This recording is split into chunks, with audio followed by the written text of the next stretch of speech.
Wanita yang tulang belulangnya ditemukan di dalam pohon ini berumur sekitar 35 hingga 40 tahun dan meninggal karena tenggorokannya tersumpal kain sehingga ia tidak bisa bernafas.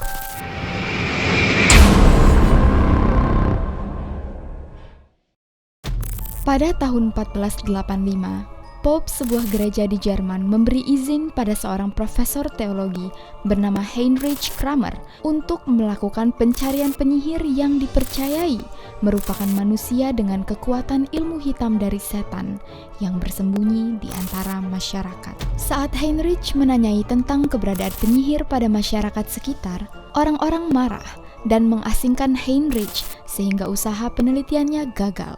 Heinrich mulai menulis buku berjudul Malefice Maleficarum yang mengatakan bahwa penyihir benar-benar ada, beserta cara untuk menangkap mereka. Terbitnya buku ini membuat banyak penulis lain juga ikut membahas teori penyihir yang lalu menjadi bahan perbincangan masyarakat. Saat banyak masalah yang menimpa warga Jerman seperti gagal panen, ternak tiba-tiba mati dan sakit, juga kelahiran anak-anak cacat, mereka mulai mempercayai bahwa semua kesialan mereka terjadi karena ulah penyihir. Mengira bahwa menangkap penyihir akan menyelamatkan kehidupan manusia, masyarakat mulai menuduh orang yang mereka anggap mencurigakan sebagai penyihir. Lalu setiap orang yang dituduh sebagai penyihir mulai mencari orang lain yang bisa mereka salahkan. Orang yang mengaku penyihir akan diberi hukuman dan disuruh bertaubat, namun orang yang tidak mau mengaku akan dihukum mati atau dibakar. Maka banyak orang yang dituduh akhirnya berbohong dan mengaku bahwa mereka penyihir, hingga banyak orang yang percaya bahwa penyihir memang ada. Inilah sejarah awal mula adanya ritual pemburuan penyihir yang terjadi pada 1480 hingga 1800 yang terjadi di Eropa dan beberapa bagian di Amerika. Hai guys, kali ini Ruang Gelap akan membahas dua kasus paling terkenal tentang pemburuan penyihir di dunia. Welcome to Ruang Gelap, Witch Salem Trial, persidangan penyihir di Salem.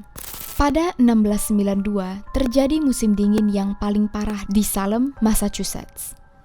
Kota Salem yang dihuni oleh 3 kelompok natif Amerika, kelompok Inggris, dan kelompok Perancis, memang sejak awal tidak memiliki hubungan yang baik dan sangat tertutup. Perang Dunia Kedua masih berlangsung dan orang-orang takut akan kelaparan dan terserang penyakit. Lalu keadaan diperburuk saat 2 anak perempuan bernama Betty Paris dan Abigail William tiba-tiba berlaku sangat aneh. Mereka memutar beberapa bagian tubuh mereka dan mengelupasi kulit mereka sendiri. Keanehan ini mulai menjadi histeria karena menular ke anak-anak lain. Orang-orang di kota Salem akhirnya percaya ini adalah ulah setan dan ada kaitannya dengan penyihir, sehingga mereka memulai pemburuan dan persidangan penyihir. Dari 12 anak yang terserang penyakit aneh ini, 4 anak mengaku bahwa ada 3 wanita yang mereka tunjuk sebagai penyihir. 3 orang yang dituduh sebagai penyihir ini adalah Sarah Good, Sarah Osborne, dan Sarah Tituba. Sarah Good dan Sarah Osborne mempertahankan ketidakbersalahan mereka, namun Tituba mengaku sebagai penyihir karena takut dihukum mati. Sarah Osborne akhirnya mati di penjara, sedangkan Sarah Good mati digantung. Sedangkan Tituba berhasil bebas setelah mengaku. Namun ternyata 3 korban ini hanyalah awal dari pemburuan massal. Ajaran agama di Salem mulai mengalami penyimpangan dan mengajarkan bahwa penyihir memang ada, sehingga mereka sengaja membuat lebih banyak orang mengaku sebagai penyihir untuk membuktikan bahwa ajaran agama mereka adalah benar. Tuduh-menuduh ini lalu dijadikan alat untuk membunuh orang-orang termasuk orang penting. Namun saat istri Gubernur Salem dituduh sebagai penyihir, Gubernur Salem mulai melepaskan tahanan yang dituduh sebagai penyihir dan berhenti melakukan pemburuan penyihir. Untuk alasan kenapa ada 12 anak yang tiba-tiba berkelakuan aneh di Salem saat itu masih tidak diketahui. Beberapa orang percaya bahwa mereka terinfeksi jamur yang membuat otak mereka membengkak, sedangkan beberapa percaya bahwa anak-anak itu mengalami Tourette syndrome. Namun penjelasan pastinya masih misteri. Tidak pernah ada yang mengetahui pasti apa yang sebenarnya terjadi pada kota Salem pada tahun itu. Who put Bella in Witch Elm? Siapa yang memasukkan Bella ke dalam pohon Witch Elm? Pada 18 April 1943, 4 anak laki-laki sedang bermain di hutan Hagley Wood yang terletak di Worcestershire, England. Mereka melihat pohon wych elm dan tahu bahwa burung biasanya bersarang di atas pohon jenis ini. Karena ingin melihat sarang burung, salah satu dari mereka memanjat pohon ini dan syok saat melihat ke dalam batang pohon yang seharusnya kopong, ia malah ditatap balik oleh tengkorak manusia. Laki-laki ini memberitahukan hal ini pada teman-temannya, dan karena mereka takut akan dituduh sebagai pembunuh, mereka berjanji untuk tidak akan memberitahu siapapun soal ini. Namun ternyata salah satu dari mereka merasa gelisah dan tidak bisa menyembunyikan penemuan tengkorak itu, hingga ia memberitahu ayahnya, dan ayahnya melaporkan tengkorak itu ke polisi. Di dalam batang pohon itu ternyata ada tulang belulang manusia yang sudah membusuk selama 18 bulan yang lalu. Identitas korban tidak diketahui, namun bisa dipastikan wanita yang tulang belulangnya ditemukan di dalam pohon ini berumur sekitar 35 hingga 40 tahun dan meninggal karena tenggorokannya tersumpal kain sehingga ia tidak bisa bernafas. Hasil pemeriksaan menunjukkan bahwa wanita ini sudah berada di dalam batang pohon tidak lama sejak ia meninggal.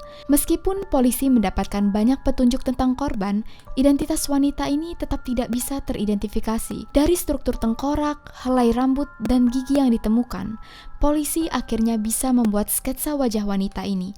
Namun misteri siapa wanita ini tetap tidak terungkap. 6 bulan setelah mayat wanita ini ditemukan, banyak grafiti bertuliskan "Who put Bella down the wych elm?" atau "Who put Bella in the wych elm?" mulai bermunculan. Meskipun identitas penulis grafiti tidak pernah terungkap, sejak inilah orang-orang memanggil mayat yang mereka temukan dengan nama Bella. Misteri kematian Bella sangat rumit. Bella tidak punya identitas, dan hal yang paling tidak masuk akal adalah meskipun sudah melakukan banyak percobaan, tidak ada yang bisa menjawab bagaimana tubuh Bella bisa masuk ke dalam batang pohon yang cabangnya sangat lebat ini. Hingga sekarang tidak satu teori pun bisa menjelaskan misteri tubuh di dalam pohon ini. Hagley Woods diketahui sebagai tempat ilmu hitam, penumbalan manusia untuk Tuhan, dan juga ilmu sihir, membuat orang-orang percaya bahwa wanita ini adalah tumbal dalam ritual Hand of Glory yang digunakan untuk melindungi suatu tempat dari kejahatan. Identitas penulis grafiti tidak pernah diketahui. Nama Bella sendiri tidak diketahui apakah itu nama sebenarnya atau bukan. Bella sendiri tidak pernah teridentifikasi meskipun deskripsi tentang mayat ini sudah sangat jelas. Bahkan disebut-sebut Bella merupakan orang yang mengetahui rahasia agen mata-mata dari Jerman. Nah, untuk kalian yang bertanya-tanya bagaimana pemburuan penyihir bisa dihentikan, ternyata setelah maraknya persidangan dan pembunuhan penyihir, banyak ilmuwan dan orang terpelajar yang dihormati mulai menulis buku untuk membuktikan bahwa penyihir yang mereka coba tangkap tidak pernah ada, dan tidak ada bukti bahwa penyihir memang ada di antara kita. Praktek ini sendiri terlalu banyak membunuh orang yang tak bersalah, sehingga sedikit demi sedikit masyarakat mulai berhenti memburu penyihir. Nah, kalau seandainya kalian dituduh sebagai penyihir, apakah kalian akan memilih berbohong tapi selamat, atau berkata jujur tapi dihukum mati? Dilema yang sangat sulit, bukan? See you guys on the next video. Stay sane and stay alive.